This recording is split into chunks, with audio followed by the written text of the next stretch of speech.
నమస్తే. బంగ్లాదేశ్లో ఏ క్షణమైనా మిలిటరీ రూల్ రావచ్చు, సైనిక తిరుగుబాటు జరగొచ్చు అనేది ఇప్పుడు అంతర్జాతీయ వార్తా ఛానళ్లలో వస్తున్నటువంటి కథనాలు. మొహమ్మద్ యూనస్ ప్రభుత్వానికి తాత్కాలిక సలహాదారుగా ఉన్నాడు. మొహమ్మద్ యూనస్ వర్సెస్ ఆర్మీ చీఫ్గా ఉన్నటువంటి వకారుజ్జమాన్, ఈ ఇద్దరికీ మధ్య పవర్ వార్ జరుగుతోంది. ఆర్మీ కంట్రోల్లోకి తీసుకోవడానికి ప్రయత్నం చేస్తోంది. దాన్ని వ్యతిరేకించడానికి మొహమ్మద్ యూనస్ అన్ని విధాల ప్రయత్నాలు చేస్తున్నాడు. ఆర్మీలోనే రెండు చీలికలు వచ్చేలాగా ప్రయత్నం చేస్తున్నాడు అనేటువంటి కొన్ని కథనాలు వస్తున్నాయి. మరి ఏం జరిగేటువంటి అవకాశం ఉంది బంగ్లాదేశ్లో? ఎందుకంటే అమెరికా చొరవతోనే ఈ స్థానంలోకి వచ్చాడు మొహమ్మద్ యూనస్. అతనికి నోబెల్ పీస్ ప్రైజ్ రావడం దగ్గర నుంచి ఈ బంగ్లాదేశ్లో ఈ విధంగా ఈ స్థాయికి రావడానికి గల కారణం అమెరికానే చాలామంది చెబుతూ ఉంటారు. మరి ఈ విషయంలో గనక ఆర్మీ కంట్రోల్లోకి తీసుకుంటే ప్రస్తుతం అమెరికా అధ్యక్షుడిగా ఉన్నటువంటి డొనాల్డ్ ట్రంప్ ఎలాంటి రోల్ తీసుకుంటారు? ఏమైనా ఇంట్రెస్ట్ చూపిస్తారా, లేకపోతే న్యూట్రల్గా ఉంటారా? భారత్ బంగ్లాదేశ్లో జరగబోయేటువంటి పరిణామాలపై భారత్ ఎలాంటి వైఖరి తీసుకోవాలి? ఆర్మీ చీఫ్కి ఏమైనా పరోక్షమైనటువంటి మద్దతు ఇచ్చేటువంటి అవకాశం ఉంటుందా వకారుజ్జమాన్కి, లేదా? అలాగే మరొక రకమైనటువంటి ఆర్మీ చీఫ్ వకారుజ్జమాన్ కూడా చాలా ఒక ఎమర్జెన్సీ మీటింగ్ కూడా ఏర్పాటు చేశారు. ఫ్యూచర్ ఆఫ్ యాక్షన్ ప్లాన్ ఎలా ఉండాలో అని చెప్పి ఒక భేటీ కూడా నిర్వహించడం జరిగింది. ఏం జరగబోతోంది బంగ్లాదేశ్లో అనేది చాలా ఉత్కంఠ కలిగిస్తున్నటువంటి అంశం. ఈ అంశానికి సంబంధించి మాట్లాడదాం. నాతో చర్చలో జాయిన్ అవుతున్నారు రాజకీయ విశ్లేషకులు వేకేడి ప్రసాద్ గారు. ప్రసాద్ గారు నమస్తే అండి. రాజు గారు నమస్కారం. బంగ్లాదేశ్లో ఇది ఎప్పటి నుంచో ఉన్నటువంటి వివాదమే మరొకసారి రాజుకుంది. ఏ క్షణంలోనైనా ఏమైనా అది బ్లాస్ట్ అవ్వచ్చు అనేటువంటి పరిస్థితి కనిపిస్తోంది. మిలిటరీ రూల్ వస్తుందా, ఎమర్జెన్సీ వస్తుందా, ఏం జరిగే అవకాశం ఉంది బంగ్లాదేశ్లో? అంటే రాజు గారు, బంగ్లాదేశ్ ఆర్మీ మామూలుగా ఎప్పుడు చూసుకుంటే అది ఎప్పుడు ఒక స్టెబిలైజింగ్ ఫ్యాక్టర్ గా ఉండేది. కానీ ఈ మధ్య అది ఇంటర్నల్ డివిజన్స్ చాలా ఎక్కువైపోతున్నాయి దాంట్లో. అంటే మనకి ఇది ఇంకా డెవలపింగ్ స్టోరీ అయినప్పటికీ వస్తున్న రిపోర్ట్లు, లేకపోతే వివిధ మీడియా ఛానల్స్, లేకపోతే న్యూస్ దాంట్లో వస్తుంది ఏంటంటే, ఇతను ఇప్పుడున్న ఆర్మీ చీఫ్ కి, అలాగే ఇంకొక అతను మొహమ్మద్ ఫైజుర్ రెహమాన్, సో అతను అక్కడ ఉన్న రాడికల్ ఇస్లామిక్ గ్రూప్స్ ఎవరైతే ఉన్నారో, జమైతీ ఇస్లామీ కానివ్వండి, అలాగే ఐఎస్ఐ వాళ్ళతో కూడా చేతులు కలుపుతున్నాడు అని ఒక న్యూస్ వస్తుంది. అది అయితే దీని వల్ల యాక్చువల్లీ చాలా ప్రాబ్లమ్స్ రాబోతున్నాయి. అంటే ఫస్ట్ ఏంటంటే, మనకి అక్కడ ఆర్మీ అనేది ఏ దేశమైనా సరే ఇలా డివిజన్స్ ఉంటే ఆ దేశానికి మంచిది కాదు ఎప్పటికీ. కానీ బంగ్లాదేశ్ ఉన్న సిచ్యువేషన్ ఎలా ఉందంటే, అది జియో పాలిటిక్స్ నే చాలా ఇన్ఫ్లుయెన్స్ చేసేటట్టు ఉంది. అయితే ఫస్ట్ మనం చూసుకోవాల్సింది ఏంటంటే, ఇప్పుడు ఉన్న ఆర్మీ చీఫ్ ఎవరైతే ఉన్నారో వారు షేక్ హసీనాకి ఒక సేఫ్ ప్యాసేజ్ ఇచ్చారు, ఆవిడ లైఫ్ థ్రెటన్ అవుతున్నప్పటి నుంచి అనేది ఒకటి ఉంది. అయితే ఇప్పుడు ఈ యూనిస్ ఎవరైతే వచ్చారో, ఇతను ఈ జమైత్ కానివ్వండి, అలాగే కొంతమంది ఇంటరిమ్ గవర్నమెంట్ ఎవరైతే ఉన్నారో వాళ్ళు కొంతమంది టెర్రరిస్టులని వాళ్ళని ఎప్పుడైతే ఈవిడ షేక్ హసీనా గారు జైల్లో పెట్టారో అటువంటి వాళ్ళని కూడా రిలీజ్ చేయడం మొదలు పెట్టాడు. సో ఎస్పెషల్లీ ఇది మనకి భారతదేశానికి చాలా పెద్ద థ్రెట్ ఇది. ఎందుకంటే మనకి దగ్గర దగ్గర 4100 కిలోమీటర్ల బార్డర్ మనం బంగ్లాదేశ్ తో మనకి ఉంది. అందు గురించి అక్కడ ఎటువంటి సమస్య వచ్చినా సరే ఫస్ట్ మనకి చాలా ప్రెషర్ పెరుగుతుంది. ఆల్రెడీ మనకి చాలా మంది అక్కడి నుంచి వచ్చేయడాలు జరుగుతున్నప్పటికీ చాలా దీంట్లో ఒత్తిడిలో ఉన్నాము.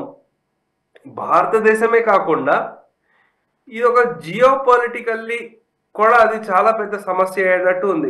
ఎందుకంటే చైనా వాళ్ళు కంట్రోల్ తెచ్చుకోవాలని చూస్తున్నారు, లేకపోతే చైనాని నియంత్రించడానికి యుఎస్ వాడి ప్రయత్నాలు వాళ్ళు చేస్తున్నారు. ఇప్పుడు చైనాకి ఏంటంటే ఇన్వెస్ట్మెంట్లు, లేకపోతే డిఫెన్స్ సెక్టర్ లో కూడా బాగా డబ్బులు పెట్టారు వాళ్ళు. సో కానీ మనకి ఇనిషియల్ మనకు చూసింది ఏంటంటే, ఎందుకంటే ఇతనికి నోబెల్ ప్రైజ్ రావడానికి దాని అంతటికి కారణం ఇతనికి వెస్టర్న్ పవర్స్ తో ఉండే మంచి టైఅప్, లేకపోతే యుఎస్ లో ఫేవరబుల్ గా ఉన్నాయి అని. సో ఇది నడుస్తుంది.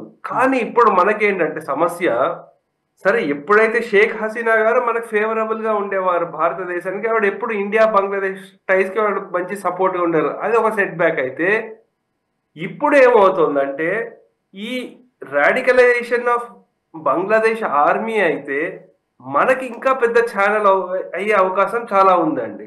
ఎందుకంటే ఇంకా వాళ్ళతో ఇంకా ఈ డిప్లొమాటిక్ ఛానల్స్ ఇవన్నీ మనకి పెద్ద ఏం చేయలేము. కానీ ప్రో ఇంకోటి ఇండియా అంటారు కదా, ఇప్పుడు వకారు జమాన్ అనేటువంటి ఇప్పుడు ఆర్మీ చీఫ్ ఎవరైతే ఉన్నారో అతను భారత్కి అంత వ్యతిరేకంగా ఉండేటువంటి వ్యక్తి కాదు, అందులోకి షేక్ హసీనాకి మేనలుడో ఏదో మొత్తానికి బంధుత్వం ఉంది అని చెప్తూ ఉంటారు. ఆర్మీ రూల్ వస్తే భారత్కి ఇంకా ఎక్కువ ప్రమాదం ఉందని మీరు చెప్తున్నారు, ఎలా? ఇప్పుడు ఆయననే ఆ పదవి నుంచి తొలగించే ప్రయత్నాలు జరుగుతోంది. అవును. విత్ ఇన్ ద ఆర్మీలో ఉండే వాళ్ళు కొంతమంది ఐఎస్ఐ కానీ జమైతీ ఇస్లామీ వాళ్ళతో ఏంటంటే ఆయనని తొలగించే ప్రయత్నాలు జరుగుతున్నాయి. అలా కాకుండా ఇప్పుడు ఉండే ఆర్మీ చీఫే ఆయన మొత్తం కంట్రోల్ తీసుకుంటే మనకు ఎటువంటి బాధ లేదు. అదే అంటున్నా. సో కానీ అటు కాకుండా వీళ్ళు రాడికల్ ఎలిమెంట్స్ తో కలిసిన వాళ్ళు కంట్రోల్ తీసుకుంటే మనకు చాలా సమస్యలు వస్తాయి. సో మనకి ఇప్పుడు ఏంటంటే ఈ జమైతీ ఇస్లామీ కంట్రోల్లో వచ్చింది అనుకోండి, బంగ్లాదేశ్ ఆర్మీ వాళ్ళదో ఇప్పుడున్న వాళ్ళని ఆయన తొలగించి వీళ్ళు వచ్చారనుకోండి, దాంతో ఏమవుతుందంటే జమైతీ ఇస్లామీకి సంబంధించిన స్లీపర్ సెల్స్ ఏవైతే ఉన్నాయో మన భారతదేశంలో అవన్నీ యాక్టివేట్ అయ్యే అవకాశాలు ఉంటాయి. కరెక్ట్. సో అదొకటి. అటు కాకుండా మనకి ఒకవేళ ఎగ్జిస్టింగ్ ఆర్మీ వాళ్ళే ఉన్నారు, వాళ్ళు కంట్రోల్ తీసుకున్నారు అనుకోండి, ఈ యూనిస్ ఈ చెత్త చెదారం అంతా వెళ్ళిపోయి ఇంకా కొంచెం నెమ్మదిగా ప్రశాంతత ఏర్పడే అవకాశం ఉంటుంది. అట్లాగే వాళ్ళు మనకు ఫుల్లీ ఫేవరబుల్ ఉండకపోయినా సరే మనకి ఎగెయిన్స్ట్ గా అయితే పనిచేయరు వాళ్ళు ఇప్పుడు ఉండే ఆర్మీ చీఫ్.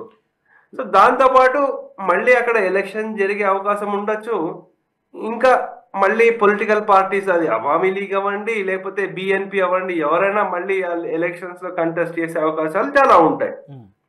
ఇప్పుడు మహమ్మద్ యూనస్కు ఉన్నటువంటి స్ట్రెంగ్స్ ఏంటి? ఎవరిని ఇప్పుడు ఇంతకుముందు అమెరికా సపోర్ట్ బాగా ఉండేది, ఇప్పుడు డొనాల్డ్ ట్రంప్ వచ్చిన తర్వాత మోదీ విల్ టేక్ కేర్ అని చెప్పేశారు. అతను బంగ్లాదేశ్కి ఆర్థికంగా కానీ మరో రకంగా కానీ పెద్దగా సహాయం ఇంతకుముందు గత ప్రభుత్వాలు ఉన్నప్పుడు అందిస్తున్నటువంటి సహాయం ఇప్పుడు లేదు. మహమ్మద్ యూనస్కి ఇప్పుడు ఎవరు అండ ఉంది? ఇప్పుడు ఇంకేమైనా చైనా నుంచి ఏమైనా సపోర్ట్ వస్తుందా, లేకపోతే అంటే ఇద్దరు ఎవరు స్ట్రాంగ్ గా కనిపిస్తున్నారు? వకారు జమాన్ అంటే ఇప్పుడు యుఎస్ నుంచి పెద్ద సపోర్ట్ ఉండకపోయినప్పటికీ చెప్పలేము. ఎందుకంటే ఇప్పుడు డీప్ స్టేట్ లో కూడా ఏ డీప్ స్టేట్ గురించి అని ఒక టాపిక్ ఒకటి వస్తుంది. పాత డీప్ స్టేటా కొత్త డీప్ స్టేటా? కొత్త డీప్ స్టేట్ అయితే ఈ డిఫెన్స్ లాబీ వాళ్ళు అమెరికా వాళ్ళు డైరెక్ట్ గా మేము సపోర్ట్ చేస్తున్నామని చెప్పకపోయినా వెనకాల నుంచి ఆ డిఫెన్స్ వాళ్ళు ఎవరైతే డీప్ స్టేట్ తో ఇన్వాల్వ్ అయినవారు వాళ్ళు చేయొచ్చు. లేదా మనకి ఇప్పుడు చైనా వాడు కూడా, ఇప్పుడు మనం ఒక చిన్న ఉదాహరణ చెప్పాలంటే ఎప్పుడైతే జయశంకర్ గారు తాలిబాన్ కి ఫోన్ చేశారో ఇప్పుడు చైనా వాడు పాకిస్తాన్ వెళ్ళి తాలిబాన్ తో వాళ్ళు ఒక ఏదో ఒప్పందం చేసుకున్నారు. అందు గురించి చైనా పర్యటనలో ఉన్నాడు. ఆ సిపెక్ కారిడార్ ని అక్కడ ఆఫ్ఘనిస్తాన్ వరకు కట్టడానికి ఏదో ఒప్పందం కూడా కుదుర్చుకున్నట్టున్నారు వెంటనే. అదే చెప్తున్నా కదా, అందు గురించి చైనా వాడిని అసలు నమ్మలేము. ఇప్పుడు యూనిసెంట్ చైనా వాడి దగ్గరికి వెళ్ళి ఇక్కడ మాకు ఇక్కడ ఎయిర్ బేస్ పెట్టండి ఇటువంటివని అని చెప్తున్నాడు. సో అందు గురించి ఏంటంటే ఇది చాలా సిచ్యువేషన్ చాలా ఏంటంటే చెప్పలేని పరిస్థితుల్లో ఉంది. సో దాంతో పాటు చూసుకుంటే ఏంటంటే ఆర్మీ వాళ్ళకి ఇక్కడ దగ్గర ఒక ఇప్పటి వరకు ఆర్మీ వారు దగ్గర 29 కూప్లు అంటే ప్రయత్నాలు అయితే చేశారు. అంటే వాళ్ళకి స్వాతంత్రం వచ్చినప్పటి నుంచి 29 సార్లు వాళ్ళు కంట్రోల్ చేద్దాము అని అనుకున్నారు, కానీ అంత పెద్దగా ఏం వర్కౌట్ అవ్వలేదు. సో మళ్ళీ ఇప్పుడు ఇతను ఏమైనా చేస్తాడా ఈ ఫైజుర్ రెహమాన్ అనేది ఒకటి కొంచెం అంటే ఎందుకంటే ఇతను ఇప్పుడున్న ఆర్మీ చీఫ్ అప్పుడు ప్రభుత్వాలు ఉండేమో, కానీ ఇప్పుడు ప్రభుత్వం లేదు, ప్రజల చేత ఎన్నుకోబడినటువంటి ప్రభుత్వం లేదు. ఇతను ఏదో ఇంటరింగ్ గవర్నమెంట్ అంటున్నారు, అంతే. అతని సలహాదారు మాత్రమే తప్పితే అతనేమి ప్రైమ్ మినిస్టరో లేకపోతే ఇంకోటి కాదు.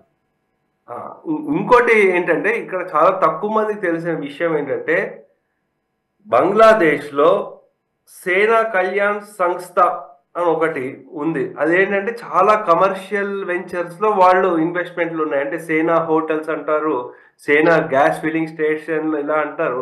ఇది చాలా సిగ్నిఫికెంట్ రెవెన్యూ జనరేట్ చేస్తుంది.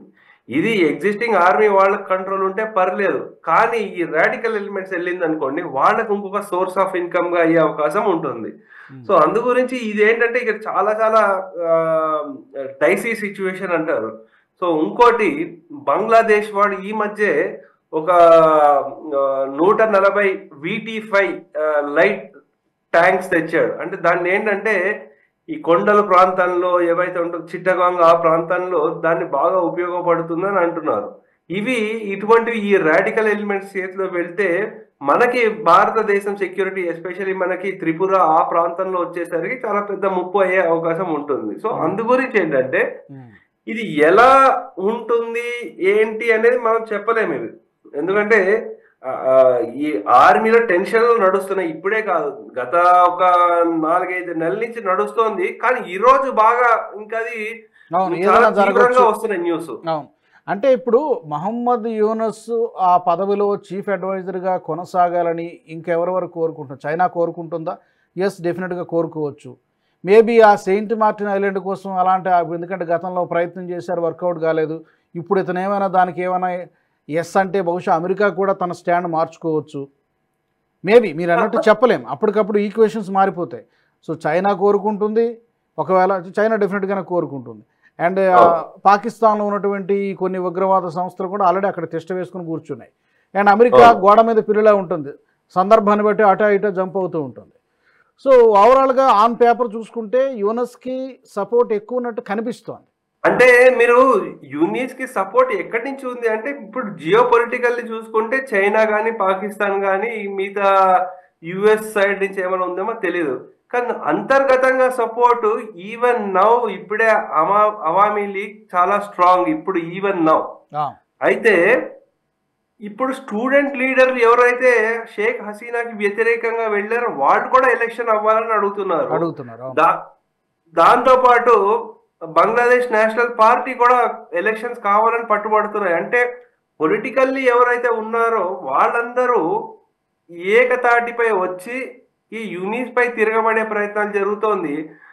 యూనిస్ కి ఒకళ్ళు కలిసి ఎవరైతే ఉన్నారంటే జమైతే ఇస్లామీ. ఎందుకంటే వాళ్ళు ఈ యూనిస్ ని ప్రాక్సీగా పెట్టి వాళ్ళు నడిపించే ప్రయత్నాలు వాళ్ళు చేస్తున్నారు, అంతే. కరెక్ట్, మీరు అన్నట్టుగా ఎక్స్టర్నల్ ఫోర్సెస్ యూనిస్కి సపోర్ట్ చేసే ప్రయత్నం చేస్తే చేయొచ్చు.